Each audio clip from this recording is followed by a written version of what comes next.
uma mulher de Deus, uma mulher com experiência profunda de Deus, uma mulher muito autêntica. Muita coisa que eu podia dizer dela: bonita, elegante, princesa. Meu marido tem bom gosto. Quando ela chegou no café da manhã, eu disse: "Mas você está bonita, você está maravilhosa."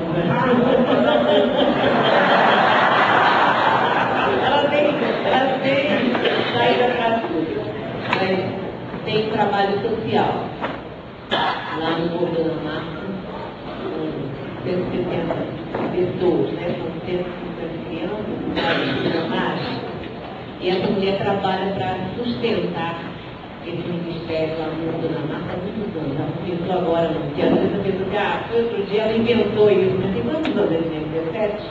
No Morro da Mata tem 14. Né? Então, ela tem sido professora em vários, conferencista em vários países do mundo, e uma mulher que Deus tem usado e que eu tenho muita alegria,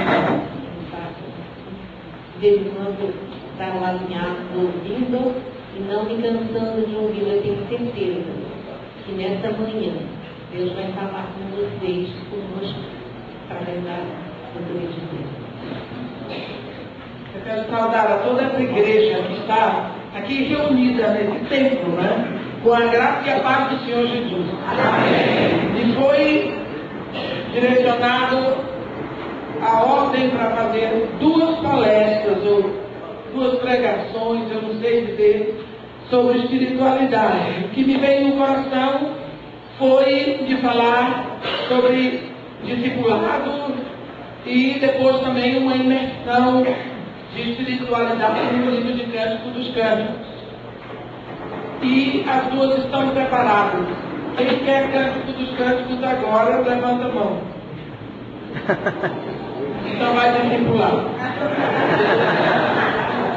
Porque então os outros vão ouvir Cântico dos Cânticos depois, viu? Não tem nada de homem e mulher, Jesus e a igreja. Essa foi a minha que Deus me deu. Tudo bem.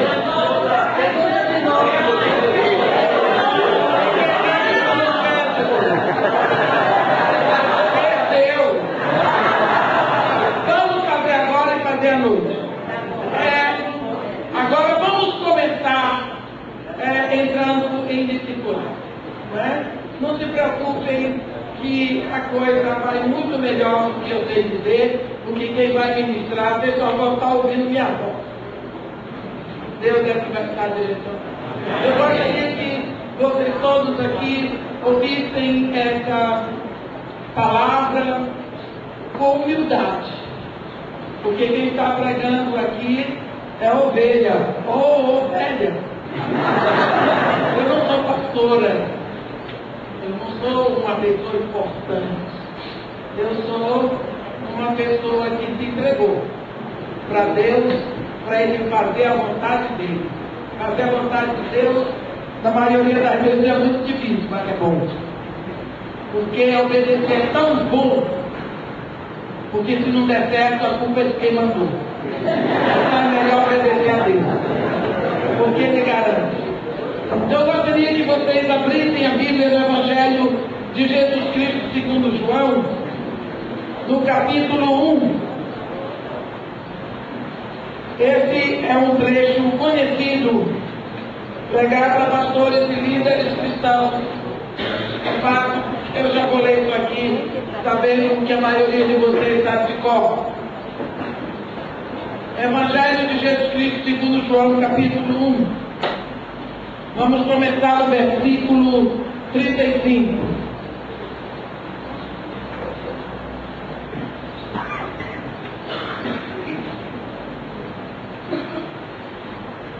No dia seguinte, estava João outra vez na companhia de todos os seus discípulos, e vendo Jesus passar, disse: Eis o Cordeiro de Deus. Os 12 discípulos, ouvindo dizer isso, seguiram Jesus. E Jesus, voltando-se e vendo que o seguiam, disse-lhes: que buscais? Disseram-lhe: Rabi, que quer dizer mestre, onde assiste? Respondeu-lhes: vinde e vede. Foram, pois, e viram onde Jesus estava morando e ficaram com ele aquele dia, sendo mais ou menos a hora 10. Era André, o irmão de Simão Pedro, um dos 12 que tinham ouvido o testemunho de João e seguido Jesus. Ele achou primeiro ao seu próprio irmão, a Simão, a quem disse: achamos o Messias, que quer dizer Cristo. E o levou a Jesus. Olhando Jesus para ele, disse: tu és Simão, o filho de João, mas tu serás chamado Cefa, que quer dizer Pedro. Uma das coisas mais importantes quando nós estamos lendo assim a Bíblia e nós estamos começando no início, é nos situarmos em que parte da narrativa bíblica nós estamos. E aqui começa no dia seguinte a quê? Então, o que aconteceu antes é importante. Um dia antes, Jesus tinha sido batizado. E João teve que dar um testemunho a respeito de Jesus. Então, aconteceu muita coisa em relação a Jesus Cristo um dia antes. E agora, João está sentado com 2 dos seus discípulos. E esse é o momento em que nós ficamos sabendo que João também era mestre, porque só mestre tem discípulos. E quando ele vê Jesus passar, ele aponta para Jesus e usa para Jesus um pseudônimo. Ele podia até dizer: ei, lá vai meu primo, não é? Afinal de contas, João era primo de Jesus. Ou ele podia ter dito: lá vai o homem do qual eu sou precursor. Mas ele não disse. Ele disse: eis o Cordeiro de Deus. Isso foi um grito, um brado, um louvor, uma gratidão, um grito maior que brotou do coração de João. Eis o Cordeiro de Deus. E quando uma palavra assim como Cordeiro de Deus vem antecedida desse artigo definido, significa que já tem um. Eis o Cordeiro de Deus. Isso causou naqueles discípulos um impacto tão grande, mas tão grande, que os 2 se levantaram, deixaram João, seguiram Jesus e nunca mais voltaram para João. E isso nos leva a pensar o que é isso que aconteceu, que faz com que 2 discípulos de João o deixem para seguir a Jesus e nunca mais voltaram para João. O que significa essa palavra que causou tanto impacto naqueles 2 discípulos, que hoje não causa impacto? Parece que as palavras criaram tanto uso e abuso que elas perderam o sentido. Nós falamos de Deus, falamos do Espírito Santo, falamos da cruz, falamos da ressurreição, mas nós falamos. Parece que nada causa impacto nas nossas vidas. Parece que as palavras perderam o sentido, parecem falecer.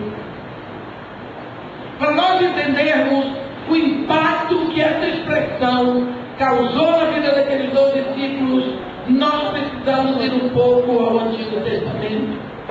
Nós lembramos de um momento em que Deus começa a preparar Abraão para um determinado ministério. Porque às vezes nós pensamos: porque Deus me ama, eu estou com a bola toda. Cuidado. Porque quando Deus começa a mostrar expressamente o amor dele por uma pessoa, porque ele ama, ele vai dirigindo e as coisas vão ficar assim como o mundo quer. Né? Então Deus começa a mostrar o interesse do chamado dele, da vida de Abraão, dizendo: deixa a tua terra, a tua parentela, a casa do teu pai, vai para uma terra que eu te mostrarei. Quer dizer, você deixa o que você tem e vai para o que eu vou mostrar. Se quiser assim, é pegar ou largar.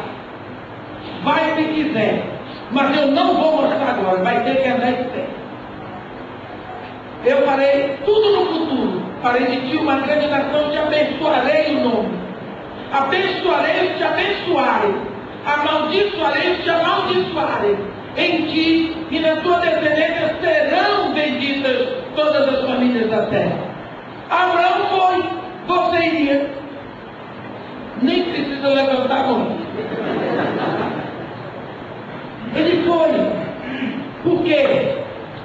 Porque ele creu no caráter daquele que prometeu. Fé é isso. Você crê no caráter. Ele creu no caráter de Deus. A vida de Abraão vai ser toda essa. Então foi um chamado difícil, porque quando Abraão chegou na terra de Canaã, Deus disse para ele: olha aqui, ó, tua descendência desta terra. O quê? Abraão só viu 12 tribos amaldiçoadas. Na terra de Canaã é a primeira tribo amaldiçoada. Dela surgem 12 tribos amaldiçoadas. Você quer ver isso? Abra a sua Bíblia em Gênesis, no capítulo 9 ou 10 de Gênesis. E você vai ver que surgiram 10 tribos amaldiçoadas. Porque o filho que pecou contra Cão, o filho que pecou contra Noé foi Cão, não é? Mas Noé disse: maldito seja Canaã. Porque Cão gerou 4 filhos: Cuxi, Mizraim, Puti e Canaã. Cuxi é a Etiópia, Mizraim é o Egito, Puti a Líbia, Canaã é a Palestina. Então Canaã é a primeira tribo amaldiçoada. Vamos contar que são 12. No Gênesis 10, no versículo 15, está escrito: Canaã gerou a Sidom. Então Canaã é a tribo amaldiçoada número 1, não é? Então eu vou dizendo o nome da tribo, vocês vão dizer 1, 2, 3. Então Canaã, 1, gerou Sidom, 2, seu primogênito Iaete, e aos Jebuseus, e aos Amorreus, aos Girgazeus, aos Heveus, aos Arqueus, aos Sineus, aos Arvadeus, aos Emareus e aos Amateus, e depois eles mandaram as famílias dos Cananeus. Então em Canaã são 12 tribos sob maldição. Aí vocês vão entender porque vai ser chamado 12 tribos de Jacó, 12 filhos de Jacó. Não é? Não estou falando de Jesus. Eu estou dizendo que isso aconteceu para se desenvolverem fortes, para tomarem Canaã dessas 12 tribos amaldiçoadas. Não é? Então, quando Abraão chega lá, ele encontra só isso. Mas o que é isso? Deus me tira numa terra super abençoada e me traz para cá. E Deus diz para ele: anda esta terra no seu comprimento e na sua largura, porque tudo que vem será teu e da sua descendência. Abraão deve ter pensado: o que é que eu fiz? E para piorar, tinha fome. Mas Abraão foi para o Egito, fez aquela confusão, mandou a mulher mentir, aquela confusão toda, voltou. Lá um dia nasce o primeiro filho, Ismael. Quando Ismael já estava mocinho, Deus disse para ele: manda embora. E Abraão amava aquele filho. Abraão era louco por Ismael e Ismael por Abraão. Você sabe que doeu muito a Abraão mandar embora Ismael. Doeu tanto que Deus veio ter que interferir e dizer para ele: olha, não te pareça isso mal por causa do menino e da sua família. Atende, fale tudo que ela disser, porque é em Isaac que será chamada a tua descendência. Abraão, com o coração sangrando, ele de madrugada chama Agar, entrega o filho, entrega água e pão e diz: vai embora. E a Bíblia diz que os dois saíram andando errantes pelo deserto de Berseba. Eles vão. O coração daquele homem sangrou. Manda embora o seu filho, rapazinho, que ele amava. Difícil, né? Aquilo era só um preparo para o que vinha depois. Tinha mais dor para vir depois. Deus estava preparando Abraão para uma dor ainda maior. Eu não estou mandando ninguém para o ministério. Mas quando você tiver passado uma situação bem difícil, passou no teste, passou. Se prepare que vem um teste mais difícil ainda. As coisas não ficam mais fáceis. Elas vão ficando cada vez mais difíceis e você tem que aprender a se mover, sabendo que o Deus que nós servimos não é o Deus das coisas fáceis, é o Deus das coisas impossíveis para nós, para Ele poder resolver. Como é que Deus vai provar para você que Ele pode resolver aqueles problemas se eles não forem impossíveis para você? Então Deus só estava preparando Abraão, nem sei se ele sabia disso. Porque um dia, quando Isaac já estava, porque naquele momento Abraão mandou o filho, mas sobrava outro. Só que agora esse outro já está mais ou menos na idade que Israel tinha. Quando Deus aparece para ele e diz: Abraão, vai à terra de Moriá, e sobre um dos montes ali, sacrifica em holocausto a mim o teu filho único que ama. O primeiro ele mandou com a mãe e com vida. O segundo ele vai levar sozinho e matar. A história do primeiro foi um preparo para nós. E ele disse: sim, senhor. Sim, senhor. E foi. E quando eles estão subindo o monte, Isaac olhou para o pai e disse: pai, aqui está a lenha, aí está o fogo, mas e o cordeiro para o holocausto? Onde está? Onde está? Isso faz de Isaac um tipo de Cristo que subiu um dia ao monte carregando o lenho para ser sacrificado nele. E Abraão olhou para ele e disse: Jeová Jiré, Jeová Jiré, o Senhor proverá para mim o cordeiro. Todos subiram, e nós sabemos o que aconteceu ali quando Abraão estava para sacrificar o seu filho. Deus disse: Abraão, chega, como tu não hesitaste em oferecer em holocausto ao meu teu filho único que amas, eu juro por mim mesmo que não hesitarei em entregar o meu único filho que amo em resgate por ti pela tua descendência. E ele olhou e tinha lá um cordeiro. Então, aquele lugar ficou conhecido até hoje como o Monte de Jeová Jiré, ou Monte Jeová Jiré, o Monte do Senhor proverá. E esse passou a ser um título de Deus, o Senhor que provê. Daí é que vem essa profecia do Cordeiro. E Abraão, que é conhecido na Bíblia como o primeiro profeta, Abraão, o hebreu, realmente profetizou isso aí. Só que agora, depois de tantos milênios, enfim a profecia está se cumprindo. E aquele grito de João Batista, ali para aqueles 12 discípulos, foi o grito da realização da profecia feita por Abraão subindo o monte da terra de Moriá. Eis o Cordeiro de Deus, eis aquele de quem falou Abraão subindo aquele monte com Isaac, naquele momento em que o coração dele sangrava. É esse aí, demorou tanto, tantos quiseram ver, tantos quiseram compreender, tantos falaram dele. Eis o Cordeiro de Deus.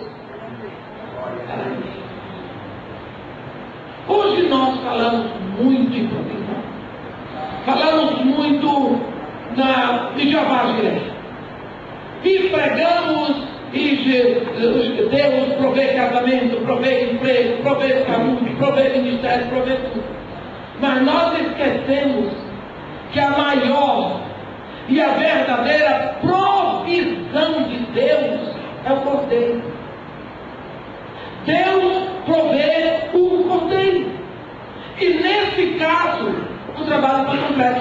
Deus já proveu o Cordeiro. Quando nós vemos hoje o modo como as pessoas estão se comportando na igreja, na maioria das vezes é como se Deus estivesse devendo alguma coisa. Elas vão para Deus fazer alguma coisa. Deus já fez. Deus já fez. Ora, se eu fico exposta ao sol, vou ficar queimada. Se eu fico exposta à chuva, vou ficar molhada. Se eu me exponho a Deus, eu vou ficar cheia das coisas de Deus. Então, quando eu me entrego a Deus, que já proveu o Cordeiro para mim, o que ele ainda vai fazer é porque eu estou debaixo da guarda dele. É isso que Jesus diz: busque em primeiro lugar o reino de Deus e a sua justiça, e todas as coisas serão acrescentadas. Bem, agora eles vão. Eles seguem a Jesus porque eles estão olhando para Jesus, o Cordeiro, aquele que morre a minha morte, aquele que se entrega por mim, aquele que leva a minha maldição. Você vê que eles nunca desistiram de Jesus. Hoje, o que nós temos visto, assim, de modo geral, é crente, ímpio e no meio uma turma de ímpios chamados desviados. Eu nunca vi um negócio desse. Aonde eu vou, lá no Rio de Janeiro, eu sou muito conhecida por causa da minha voz, da rádio. Eu acho que ninguém tem uma voz dessa aqui assim. E eu entro no táxi, o senhor poderia, por gentileza, me levar em tal lugar. Aí ele põe e tudo mais, eu começo a olhar pelo retrovisor e depois diz assim: a senhora é evangélica? Eu disse: eu sou. Não consigo dizer que sou evangélica, mas eu entendo. Sou. A senhora vai na Rádio Shaddai? Eu digo: vou. Por quê? A senhora é irmã de meu filho? Ah, eu sou. Depois de conversar, que igreja você vai, meu irmão? Sou desviado. Se não for de gasolina, bota aí para mim 30, 50. A senhora conhece a doutora de Mel William? Eu disse: sou eu. Olha, irmã de Mel! Ninguém me dá gasolina de graça não, mas... Então onde vocês estão? Eu sou desviado. Chega no aeroporto, fazer o check-in. Olha, irmã de Mel! Não serve, eu desviado. O que é isso? Que eu encontro tantos desviados, desviado de quem? Desviado de quem? Que isso começou a me chocar. Até que um dia, eu estava subindo o morro da Ana Marta, e eu digo isso com toda a liberdade, porque o pastor está aqui, o pastor Valdemir. E quando eu fui estacionar o carro assim, perto da lixeira, eu ouvi uma musiquinha assim: ao doce Espírito aqui, e eu sei que é o Espírito de Deus. Não foi entender o que eu estou fazendo. E a moça que está comigo, a missionária aqui, disse: mãe, olha, música do Espírito Santo. Eu disse: está tocando música do Espírito Santo na boca de fundo. Subi feliz, né? Cheguei lá na casa de Maria Marta, disse: ó, está tocando lá. E eles ouvem muito música evangélica, a Keia, se eu me engano. Eles até se emocionam lá de que quem está ministrando na boca. Mas aquilo ficou. Por que será que esse povo assim não quer saber de Jesus Cristo, mas ouve os hinos evangélicos? Tudo bem. Depois de uns dias eu estou descendo 2 horas da tarde dia de quinta-feira, porque depois do culto à noite iria viajar para São Paulo. E fica sempre um menino ali, com o radinho transmissor, usado para o balão de cocaína, e a arma dele. Eu já subo dizendo: bom dia, meu filho, tudo bem? Deus te abençoe. Porque se não é para abençoar, o que eu vou fazer lá? E depois não tem ninguém ali pior que eu. Você pode ter certeza que não tem mais pecador nem menos pecador. Tanto eles como eu, nós precisamos de Jesus Cristo na mesma medida. Então eu subo: meu filho, bom dia, Deus te abençoe, meu filho. Tudo bem? E vou passando. E quando eu vou descendo, aí esse menino sabe assim, parado, com a perninha assim encostada no murão, e radinho aqui, a arma aqui, virou para mim e disse: quer dizer que a senhora é a famosa doutora Edmeia Williams? Eu disse: bem, eu sou Edmeia Williams. Se eu sou famosa, eu não sei. Ele disse: pois é, nós fizemos todo o esforço para levar a senhora na nossa igreja.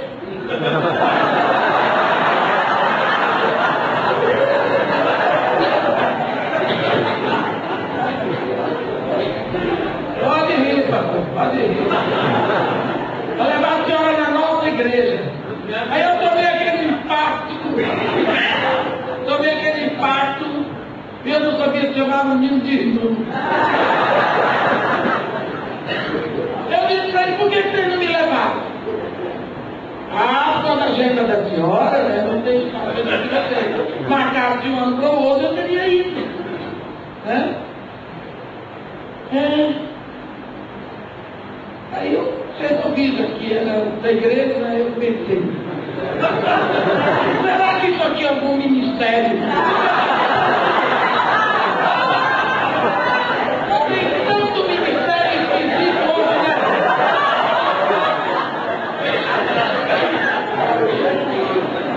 Aí eu me aproximei assim dele, fui mais baixinho, e disse: meu filho, o que é isso? Me conta o que é isso. O rosto dele mudou. Sabe como parece que veio uma cobertura de tristeza. E ele disse para mim assim: sou desviado. Eu disse para ele: tem alguma coisa a ver com a sua atividade sexual, esse negócio de desviado?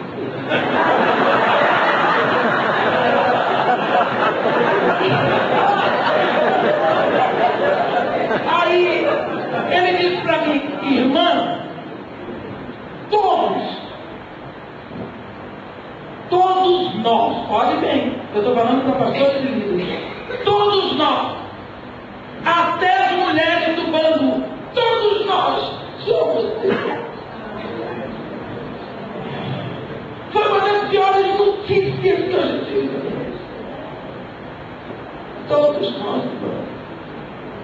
somos desviados.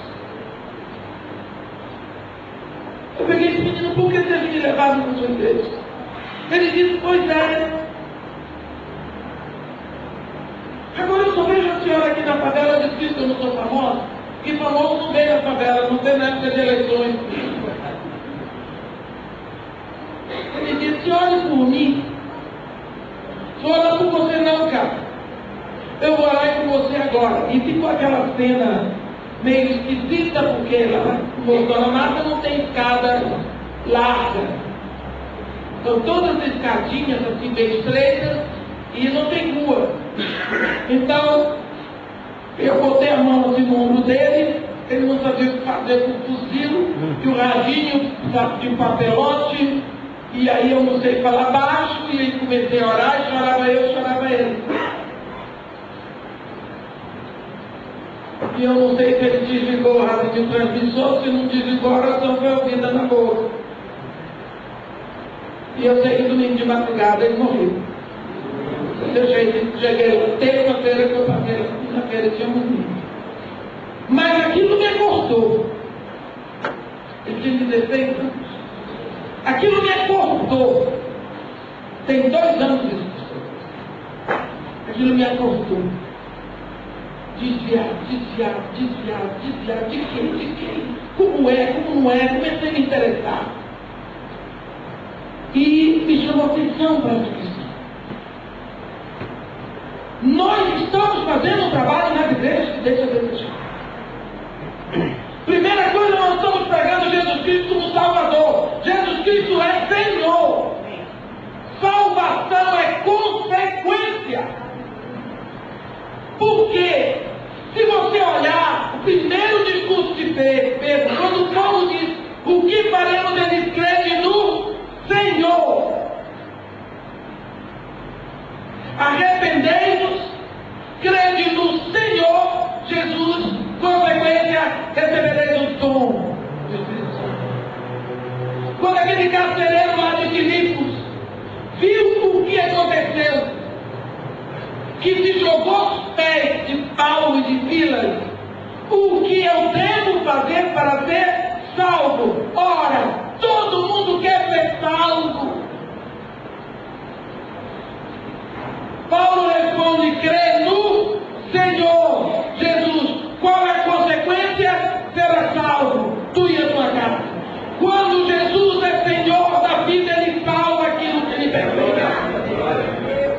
Jesus salva o que é dele. Eu moro aqui na Avenida Copacabana, e um dia, 2 horas da manhã, eu fui acordada pelo meu filho. Mãe, vem cá. Eu fui assim, estava aquele clarão na Avenida Copacabana. Uma cobertura do prédio em frente estava pegando fogo. Já tinham desviado o trânsito, Rede Globo, Rede Manchete, e Escada Magiro, bombeiros e tudo. E Copacabana é o bairro que tem o maior contingente de velhinhos. E aqueles velhinhos, coitados, desceram do jeito que estavam dormindo. Pijama, camisola, cabelo por aqui, procurando onde estava o óculos. Mas eu vi gatinho na mão deles, cachorrinho, gaiola com periquito. Olha, aquele povo tem uma vida toda naqueles apartamentos. Eles têm fotografia de casamento, de 1800, eu não sei quando. Eles têm álbum de casamento dos filhos.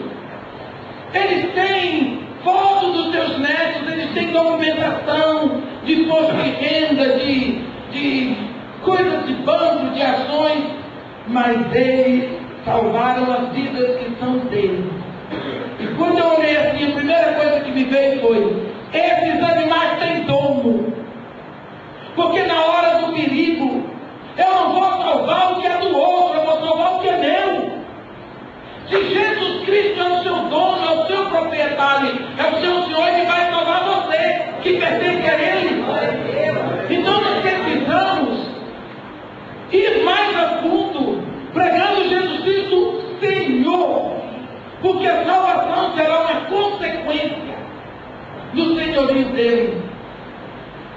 E por isso, muitas vezes nós temos falhado, nós temos convidado as pessoas para a igreja: venha, porque Deus vai fazer isso, Deus vai fazer aquilo, Deus vai fazer aquilo outro, e nós colocamos o culto a Deus como se fosse um grande passeio a Disney.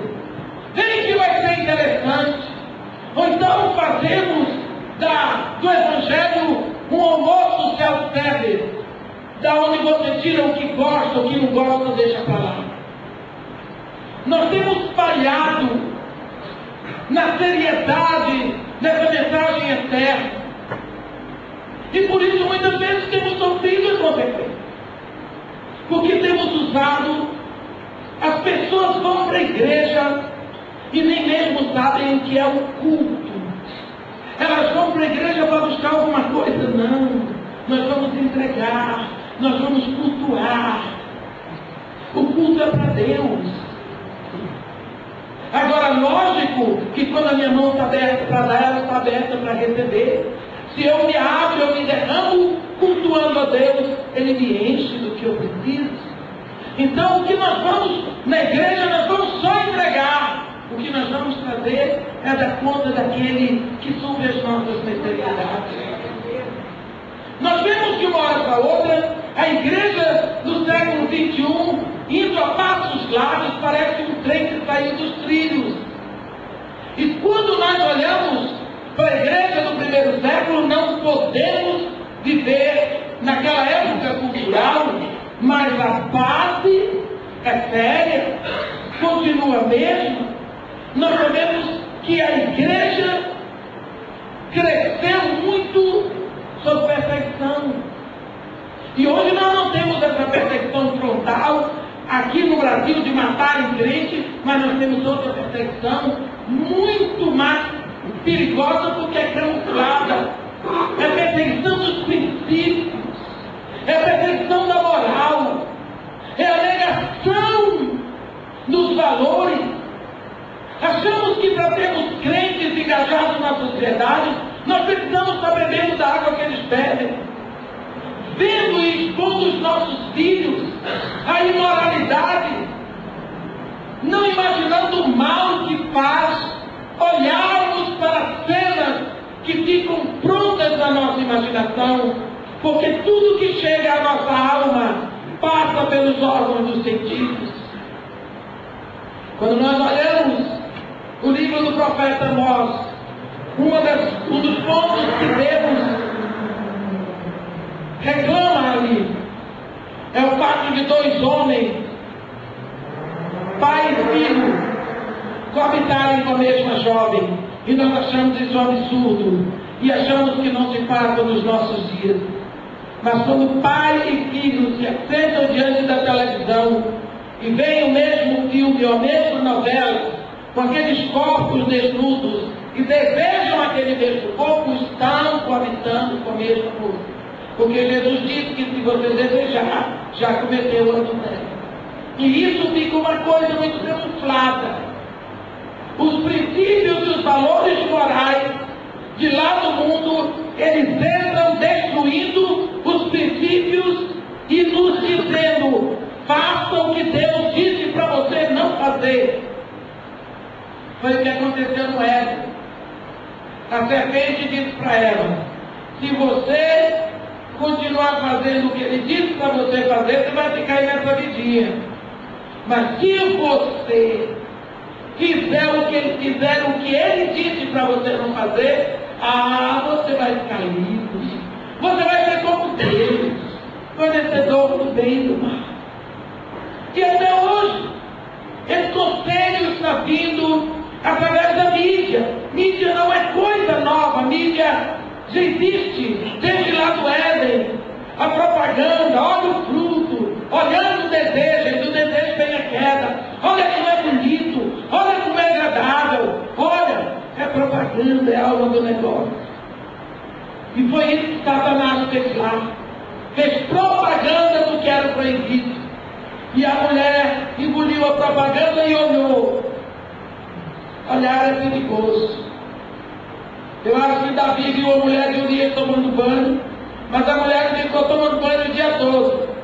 Quando ela saiu dali, a mulher ficou tomando banho na cabeça deles, na imaginação. E ele deitava, a mulher estava tomando banho. E ele ia sentar no trono, a mulher estava tomando banho aqui. Até o dia que ele não aguentou mais e consumou o que já tinha sido consumado no seu coração. Então, hoje em dia, o impacto da violência, da desobediência a Deus, está tão arraigado nas nossas congregações, mas tudo muito camuflado. Não, para lá.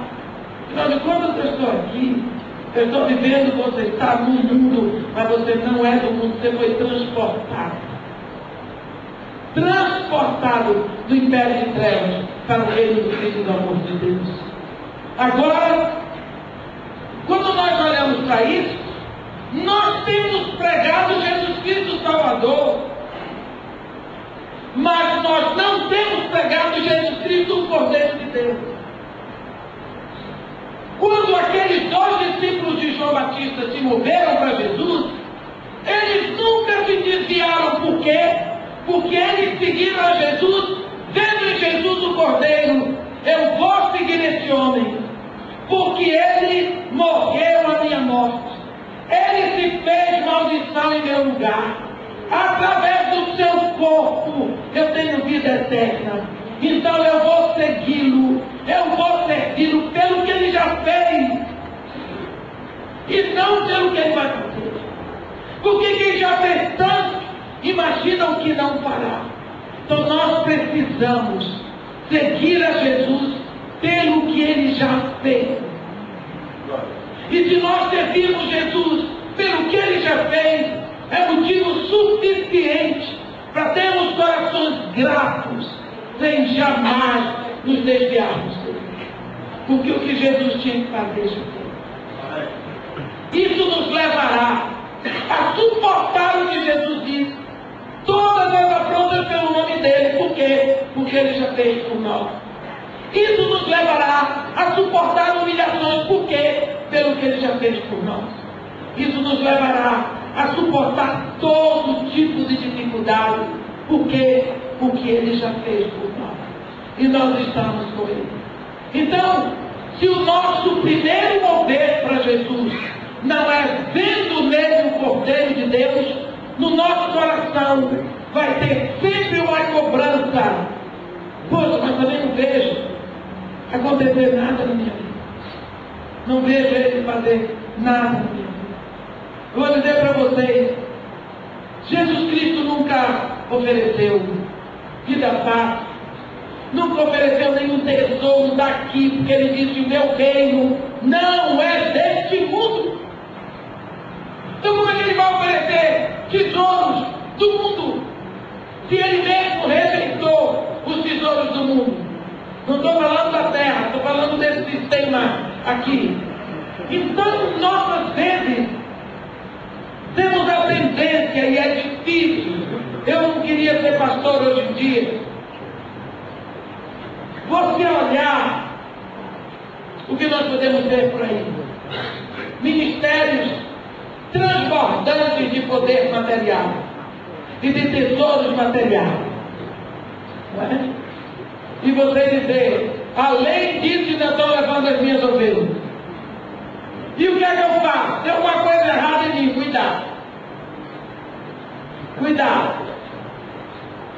Porque se você está seguindo Jesus pelo que ele vai lhe dar agora, poder, dinheiro, notoriedade, para você aparecer, cuidado, quem tem que aparecer é Jesus. Procure ver na sua vida se você está levando vida que agrada a Deus, se você está olhando para as ovelhas que ele botou na sua mão como propriedade dele. Faça o trabalho com ele e sucede. Sucede. Porque ele não lhe chamou para ter ibope aqui. Ele não lhe chamou para ser a pessoa mais notável aqui. Amém. Ele não lhe chamou para você ser a pessoa mais rica aqui. O seu chamado é trabalhar para o que é dele. Vai lá, Pedro. Você vai apacentar o meu rebanho. Apacente. E viva ligado neles. É um momento na vida de Pedro que Pedro tinha estado, coitado, tão completamente amedrontado, que ele negou que conhecia o mestre para salvar a sua pele. E quando ele olhou, que viu que ele tinha feito aquilo, ele se sentiu tão mal que saiu para chorar. E piorou, que quando Jesus Cristo ressuscitou, que apareceu no meio dos discípulos, Pedro estava lá, ao quebrado, arrebentado, sofrido. Você já pensou o que é você amar uma pessoa e negar que conhece aquela pessoa na hora do maior sofrimento dela? Na hora que ela está sozinha, você dizer: não conheço, nunca vi, não sei quem é, não quero conversa com ela, não pertence a esse grupo. Foi isso que ele tinha feito com Jesus Cristo. E Jesus Cristo ouviu. Ele estava muito mal. Quando Jesus aparece assim, radiante, toda a autoridade me foi dada dos céus. Paz seja convosco. Pedro estava lá e deve ter pensado, vou levar uma bronca. Que vergonha, mas vou passar por ele. Ficou lá esperando. Jesus Cristo falou com todo mundo, não direcionou uma palavra sequer para Pedro. E quando Jesus Cristo desaparece, Pedro ficou aí. Ele não me disse nada. Aí, pelo temperamento dele, deve ter piorado. Porque é diferença, né? E pronto. Nem falar comigo ele fala. Porque eu preciso que a pessoa diga logo uma opção de coisa mais diga. E eu acho que Pedro era assim parecido comigo. Ou eu parecido com ele. Você sabe que Jesus apareceu a segunda vez? E agora foi, Pai, seja com você, Tomé. Mas com Pedro, coitado, né? Jesus Cristo estava chegando lá com Pedro. Também quando Jesus Cristo desapareceu, que não tinha dado uma palavra para ele, ele teve uma recaída, coitado, ministerial. Eu não sirvo para isso. Eu nem dou para isso, é por minha conta. O mestre tão bom lá, sendo julgado, eu fiz o que fiz. Agora ele me fala comigo, sabe de uma coisa? Eu vou pescar.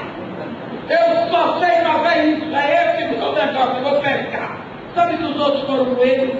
Passaram a noite lavando a tarrafa lá no mar, não pegaram um dia. Aí de madrugada, amanhecendo o dia, desce ali naquela praia a brilhante estrela da manhã, preparando churrasco de peixe. Preparou lá a fogueirinha, olhou aqueles homens. Amor. Amor. É tão bom a gente olhar as pessoas que a gente ama assim e ver arrebentados que eles estavam, esperançosos daquela confusão. E Pedro lá, tiritando de frio, porque ele era friorento. Vocês lembram que na noite que Jesus foi julgado, ele foi se aquecer na fogueira. Era friorento, de madrugada. E Pedro estava lá. E não sei por que ele estava no mar.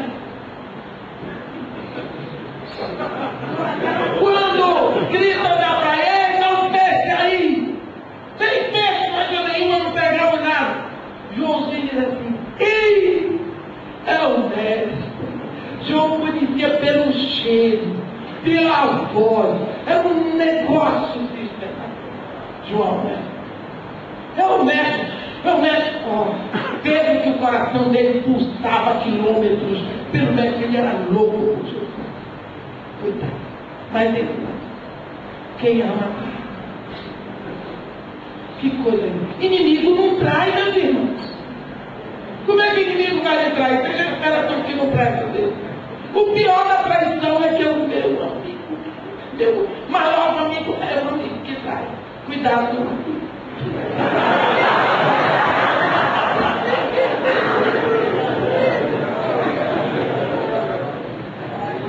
Pedro ficou tão emocionado. Pedro ficou.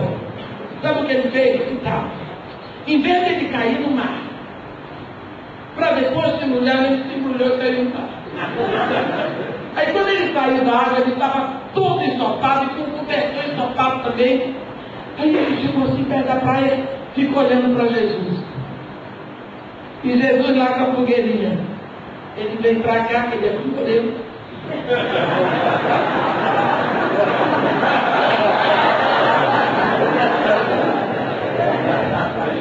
É Jesus o nosso rei. Aleluia. Trouxe a fogueira. Trouxe a mesma figura. Quem me negou 3 vezes ao lado de uma fogueira vai confessar o amor 3 vezes. Só que na minha fogueira se confessa o amor. Aí eu acho que Jesus dava uma volta assim mais longe da fogueira para deixar ele chegar. E cada vez que Jesus chegava mais perto. Até que ele conseguiu um ângulozinho lá e ficou. Aí Jesus foi lá e chamou Pedro pelo nome mais alto que o homem pode ter chamado. Simão Barjona, filho de João. Olha a pergunta. Tu me amas mais do que todos eles?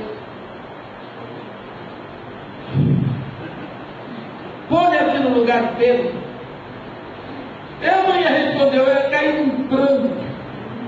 Eu ia dar um grito que nem Agar, eu ia arrebentar pela praia só pelo fato de ter falado com Deus. Só pelo fato de ter dirigido a palavra depois de tudo que eu vi. Ele não me dirigiu a palavra, eu jogava tudo, eu ia dar cambalhota, falou para mim. Então o coração de Pedro deve ter explodido e Pedro controlou. Como é que eu vou dizer que amo? Ele viu o que eu fiz. Eu não posso dizer que não fiz. Mas Pedro amava. Senhor, eu gosto de ti. Pois então, alimenta as minhas ovelhas. Aí Pedro ficou estabilizado. Falou, Jesus vai indo ali, está aquela confusão de peixe, aquela confusão de peixe. Pedro deve ter chegado agora com mais autoridade, está perto aqui dele. Daqui a pouco vem Jesus, Simão Barjonas, filho de João, tu me amas mais do que a todos eles. Ele não tinha negado nenhum daqueles. Senhor, eu gosto muito. Então, alimenta os meus cordeiros. Pedro já estava mais à vontade, agora ele fala comigo. Já consegui falar com meu moço, está tudo bem. Pedrão estava terceira vez. Ele negou 3 vezes para Jesus. Ele vai confessar o amor 3 vezes, porque o amor cobre a multidão do pecado. Simão Barjonas, filho de João, tu me amas mais do que todos eles. Aí Pedrão arrebentou, explodiu, transbordou, rasgou, lavou a alma e expressou a verdade completa. Senhor, tu sabes todas as coisas. Sabes que eu tive medo, tu sabes que eu fui covarde, tu sabes. Mas tu sabes também que eu te amo. Então apacenta o meu rebanho. Única coisa que Jesus exige é que você ame. Ele sabe que nós vamos cometer erros. Se Jesus Cristo fosse escolher só quem não é, ele ia continuar aqui sozinho fazendo trabalho. Ele sabe que nós vamos cometer erros. Nós sabemos que vamos cometer erros. Mas cada vez a gente vai achando menos. E vão aparecendo novas situações. E você vê que Pedro ficou liberto da figura da fogueira. Quando veio o dia de Pentecostes, veio com fogo, ele saiu correndo, porque a situação da fogueira estava curada na mente dele, na lembrança dele. Então você vê que essa situação de pastoreio é entregue a quem ama Jesus. E quem ama Jesus vai sofrer. Vai sofrer. Eu tive um osso quebrado na minha cabeça, porque eu sonhei com Jesus e disse, Senhor Jesus, tu és um homem a quem eu nunca digo não. Pá! Tomei um chute na cabeça que quebrou o osso aqui do lado. E Deus com certeza falou, senão eu não estaria aqui. Tu és o único homem a quem eu nunca digo não, digo não. Ele nunca disse não para mim. Ele tinha todas as razões para dizer, porque quem é que presta aqui? Para ele ter me escolhido. Então nós precisamos saber disso. Ele exige de você isso aí. Não se cobre perfeição. Se cobre o seu amor por ele. E se você o ama, gaste tempo com ele. Não se preocupe, porque tem que fazer com cuidado. O diabo conhece você. Ele vai encher você de oportunidades para trabalhar, para você não ficar com ciúme. Tem que fazer isso, tem que fazer aquilo. Tenho que ficar com meu Senhor. E agora, com licença, porque é hora de namoro. 2 horas com meu Senhor, oração, meditação, estudo da palavra. Depois, o restante do dia, aí vai ter uma bênção. Mas, primeiro lugar, o Senhor da sua vida. Não é a sua esposa, não são seus filhos, não é o rebanho, não é a sua cidade, é o seu Senhor.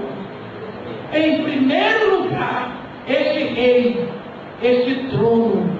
E aí, todas as outras coisas serão acrescentadas. Você vai ver como vai o seu dia. Não vai ter estresse, não vai ter aborrecimento, porque você sai de lá numa graça, numa alegria, num transbordar completo. Por quê? Porque você foi receber, você já está pleno, já está de alma cheia. O amor lhe cobre para o dia todo. Esses 2 discípulos seguiram a Jesus vendo, ele morreu. Eu vou segui-lo, não importa o que acontecer. Ele levou minha maldição, nele eu tenho vida. Você segue se o primeiro mover nosso para Jesus Cristo tem que ser olhando nele e vendo que ele é o Cordeiro de Deus. Só que Jesus toma nota e sabe quem está seguindo. A Bíblia diz que vendo Jesus estava sendo seguido, ele diz que buscar. Se voltou para eles e diz assim: que buscar? O que vocês querem de mim? O que vocês buscam de mim? E eles com muita tranquilidade disseram para Jesus: Mestre, Rabi, onde assiste? Quer dizer, onde moras? Onde habitas? E Jesus Cristo imediatamente disse para eles: vinde e vê. Se vocês querem, eu não vou explicar não, vocês têm que ver. Vocês têm que sentir o lugar. Está aberto para vocês. Eu não me escondo de ninguém. Pode vir. Eu só queria saber aqui qual é o horário que eu tenho que terminar o negócio. Tá, o tempo corre tanto, mas eu vou. Fica maior agora. Essa expressão no hebraico significa eu quero te conhecer. Sabe por quê? Você pode ter 100 casas, mas a casa onde você habita é que é o seu lar, é a sua habitação, é a sua intimidade. Lá você tira sapato, tira roupa, tira peruca, tira maquiagem, tem quem tire até a dentadura. Lá você é você mesmo, é o lugar da sua intimidade. Então é onde você habita, que é onde você mora. Eu quero lhe conhecer na sua intimidade. Nunca alguém vai dizer isso para Deus, que Jesus Cristo é Deus, que ele não diga bem. Quando o pastor Moisés estava naquela situação do pastor Moisés era muito difícil, porque ele estava com um problema familiar horrível. A turma rejeitou os filhos dele. Ele só tinha Gerson e Eliezer.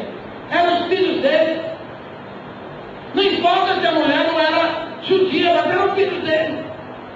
E ele amava a Zípora. Foi a mulher da juventude dele. E agora a turma de Israel rechaçou, não aceitava nem a titia Miriam, nem a titia Arão. E aquilo estava querendo, tem uma coisa que dói mais do que rejeitar os seus filhos. A gente diz que meus filhos fez, a minha boca doça. Aceitou seu filho, beleza. Tinha outra situação, ele estava sofrendo com isso. Ele tinha mandado levar a mulher de volta, o sogro dele trouxe a mulher de volta para ele de novo, com os filhos. Os meninos estavam ali, querendo ficar com o pai, eram rechaçados. Josué não estava entendendo bem o mistério dele. Quando ele volta, a última gota d'água, bezerro de ouro, quebrou as pastas, ele ficou coitado. Aí sabe o que foi que fez? Ia morrer. Você chegou a esse ponto, quer desistir de tudo, não aguento mais, o Senhor me leva. Mas ele teve uma estratégia assim: quero conhecer a tua terra. Ele sabia que a glória de Deus morre, né? Então eu já quero. Eu já vou com o Senhor,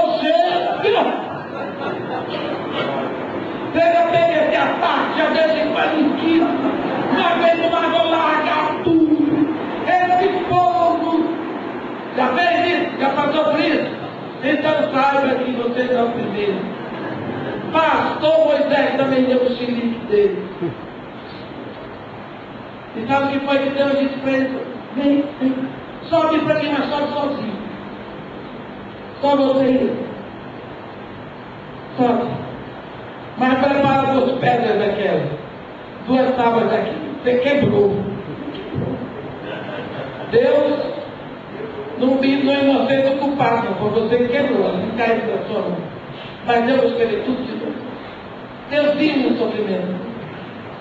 Aí quando ele chegou, Deus não deixou nem ele sentar. Deus foi passando por isso. Eu sou o Senhor, Deus onipotente, clemente, longânimo, grande misericórdia e fidelidade.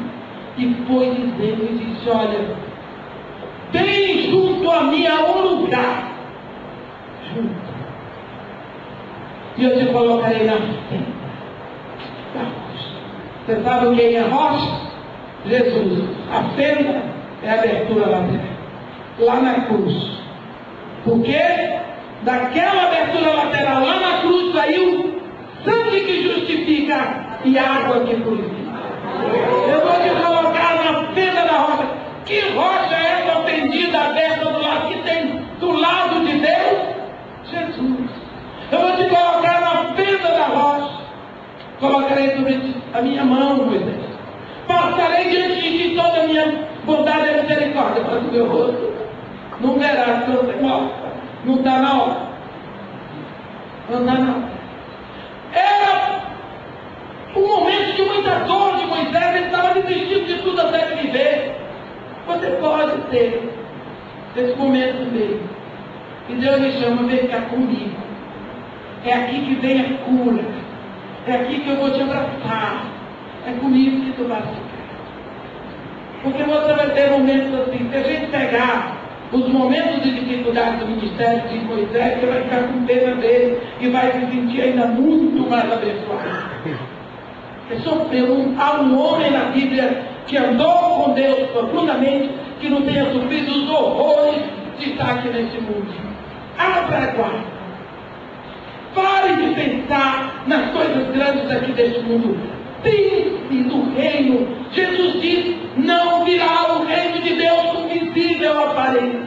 Nem poderá dizer aqui está o reino de Deus ou é reino. Porque o reino de Deus está dentro. Não se preocupe. Se você não construiu aquele templo enorme que você queria, se você não conseguiu botar aquele ar-condicionado central, deixa eu lhe dizer, tudo isso vai ficar aqui para o anticristo. O que vai subir é a igreja.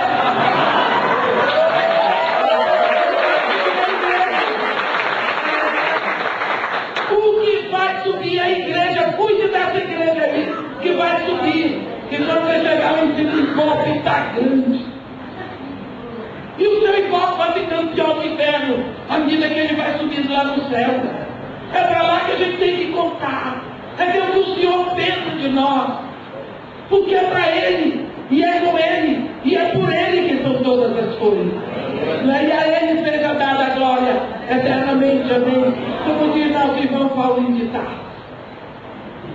E eles dizem que era te conhecer. E Jesus diz: por fim, a Bíblia diz que foi bom demais. Às vezes eu fico pensando desde que eu queria estar lá e naquele caminho de Emaús, o dia todo Jesus Cristo dando aquela lição desde Gênesis, passando por todos os profetas. A Bíblia diz que ele começou em Moisés, ninguém tinha um gravador, né?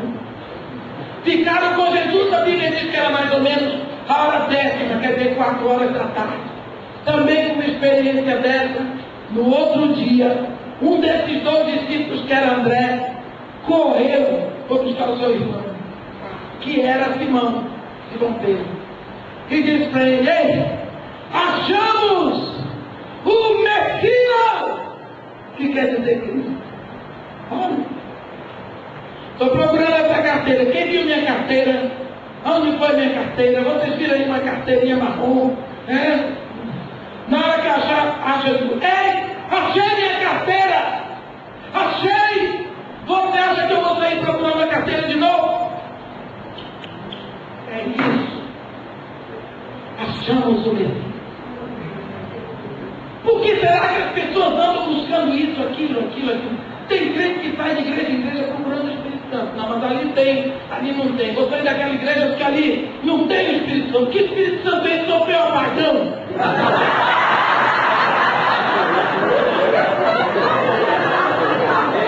Ficou para aqui, troca o anjo, troca o Espírito. Meus irmãos, não existe isso. Você achou, você achou. Olha, aquela mulher samaritana, aquilo dali é um exemplo para nós. Aquela mulher não sabia que ela era sedenta, mas Jesus olhou para ela e disse: olha, mulher, dá-me de beber. Ela aproveitou para tirar uma casca em Jesus e quer dizer, né? Quando passa a sede, a necessidade, vale até a pena falar com a mulher, né? Ainda mais mulher samaritana, né? Aí Jesus disse para ela: tu conheceras o dom de Deus e aquele que te pede de beber, tu me pedirias e eu te daria a água viva, a água da vida. A mulher pensou: é judeu mesmo? Se tem água, por que está me pedindo? Mas ele disse para ela: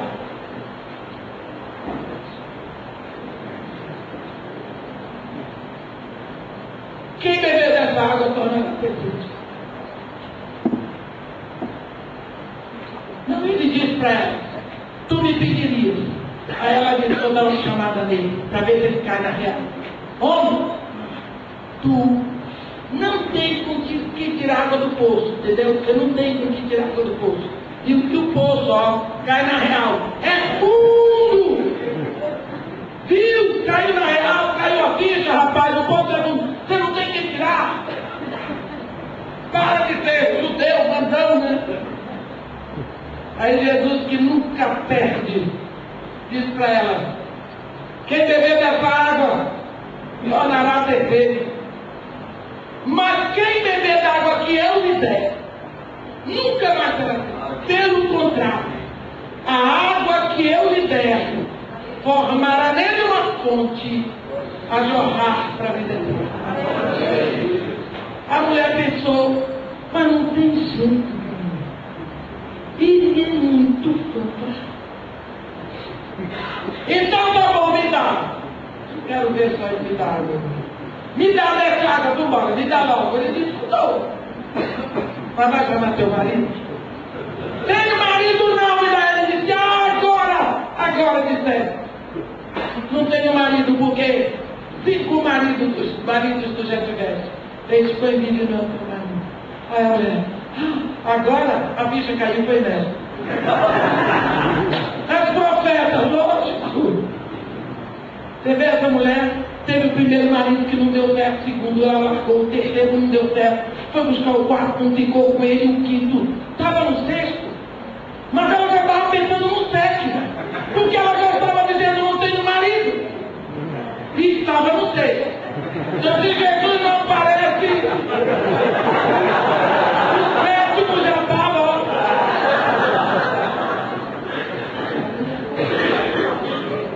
Você vê a sede que existia naquela mulher?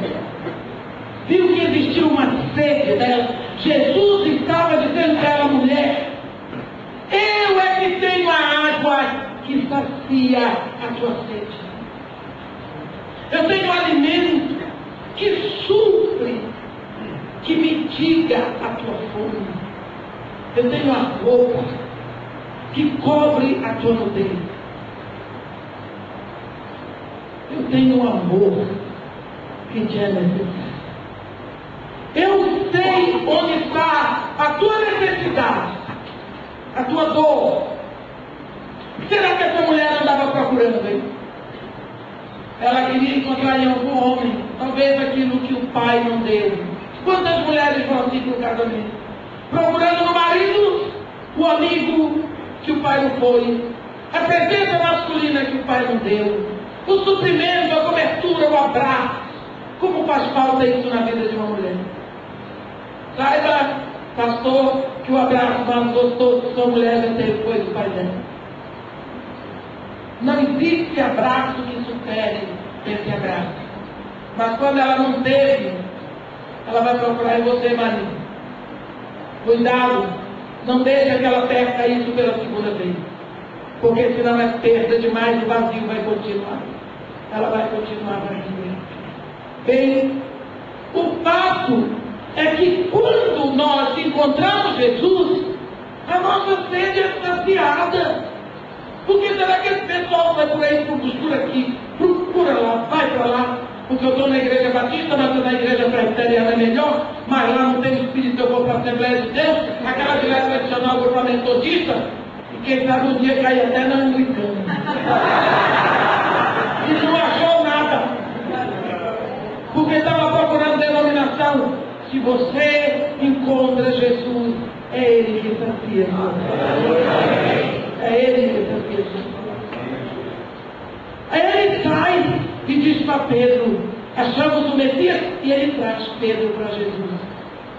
E quando ele traz, Jesus olhou para Simão e disse, tu és Simão, o filho de João, tu serás chamado Cefas, tu serás Pedro, tu serás rocha.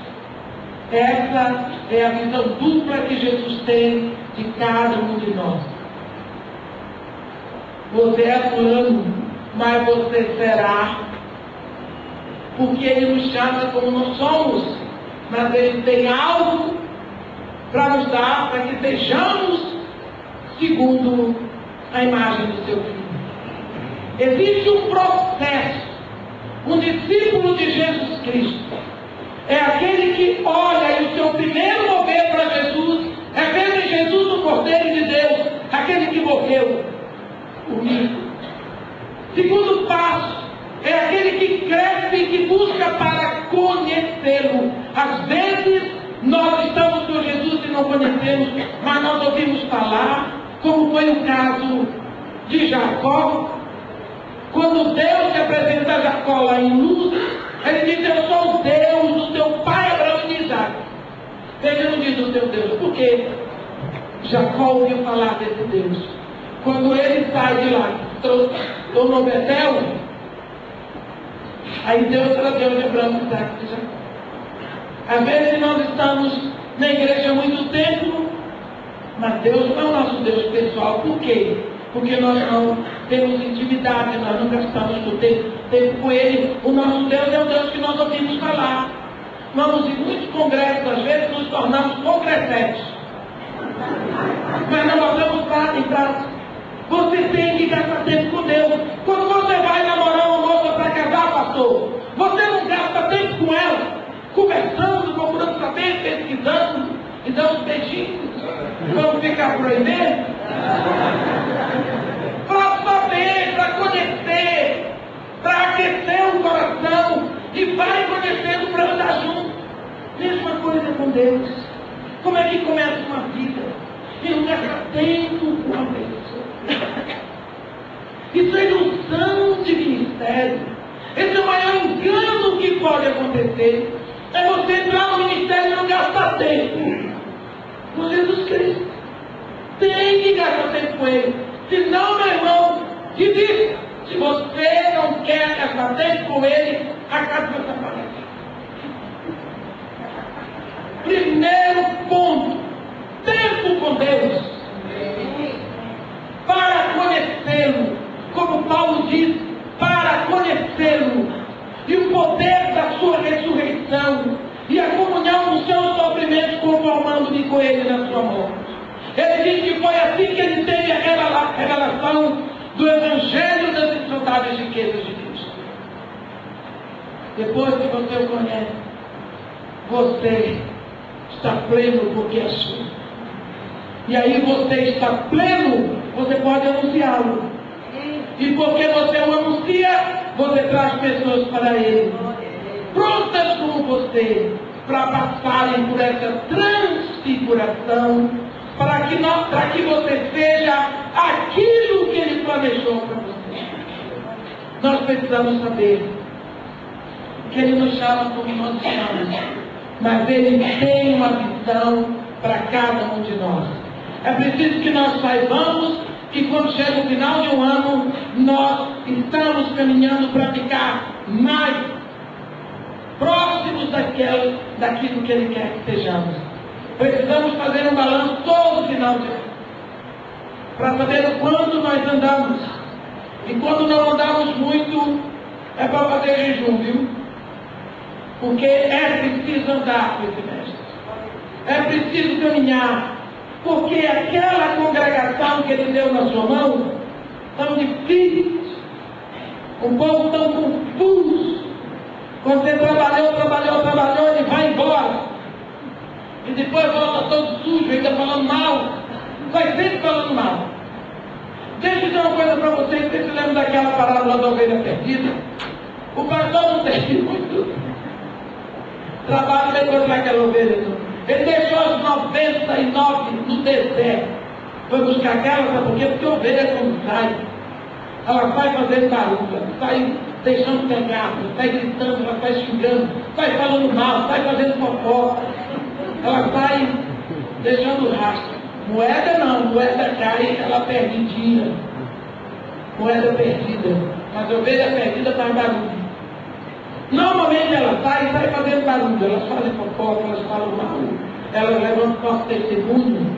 Mas é assim mesmo. O quadro é ele. Não pode mudar. Vá atrás. Deixa, vá atrás buscar. Carregue de volta. Não é sua mesmo. Não é sua mesmo. É para você cuidar. É para você cuidar. Dói, né? Mas ela não é sua. Vá atrás. Ah, eu não vou porque eu não posso forçar. Não é para forçar. É para amar. E para apacentar. Quanto mais brava, mais ferida. Quanto mais resistente, ego mais enfermo. E assim vai. É duro, mas quem manda você ser pastor? Chamado é chamado. Nós precisamos aceitar essa transformação que Deus começou a fazer na nossa vida. E essa transformação que nos é dada pelo Espírito de Deus. E em nome de Jesus Cristo, há de acontecer cada dia mais e de forma mais profunda na nossa vida.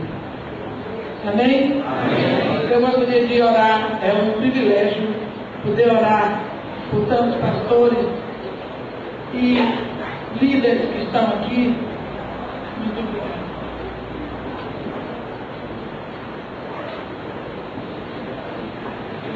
Olhar para Jesus, vendo nele o Cordeiro, segui-lo em gratidão, sabendo que tudo o que ele tinha que fazer por mim ele já fez, sabendo que ninguém faria o que ele já fez, sem esquecer que ele é o Rei da Glória. E tudo o que acontecer será uma consequência de andar com ele. Ele proverá o suprimento daquilo que é necessário. Aleluia! Ele proverá o ensinamento do que eu preciso aprender. Ainda que isso seja através de dores e de disciplinas, mas ele vai prover a disciplina que eu preciso. Ele vai prover a dificuldade que eu preciso para eu aprender. Através de testes, de lutas e de tentações, ele vai me levando pelo caminho que eu necessito, até que ele esteja pronto para me levar.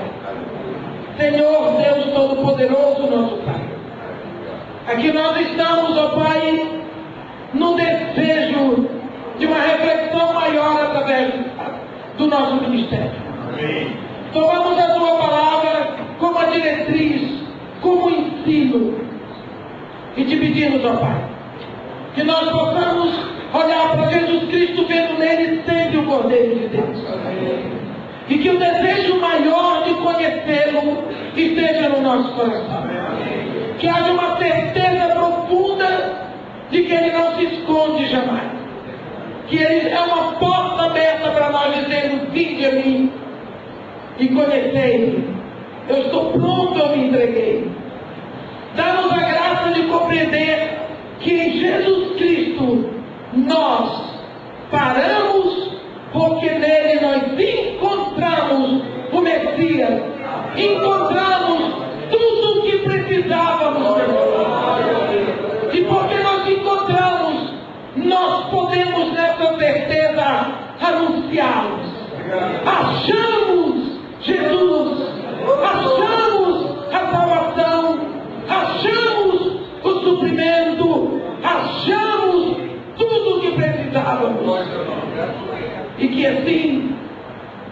contagiando outras pessoas, possamos trazê-las para Jesus. E que todos nós, assim que possamos seguir com ele nesse caminho da transfiguração, transfigurados ou transformados pelo Espírito que ele nos dá, nós possamos cada dia mais resplandecer esse brilho, essa luz, para que nós sejamos verdadeiros lanternas neste mundo que está em trevas. E que assim, ó Pai, tudo o que aconteceu aqui, que ainda acontecer, seja para honra e glória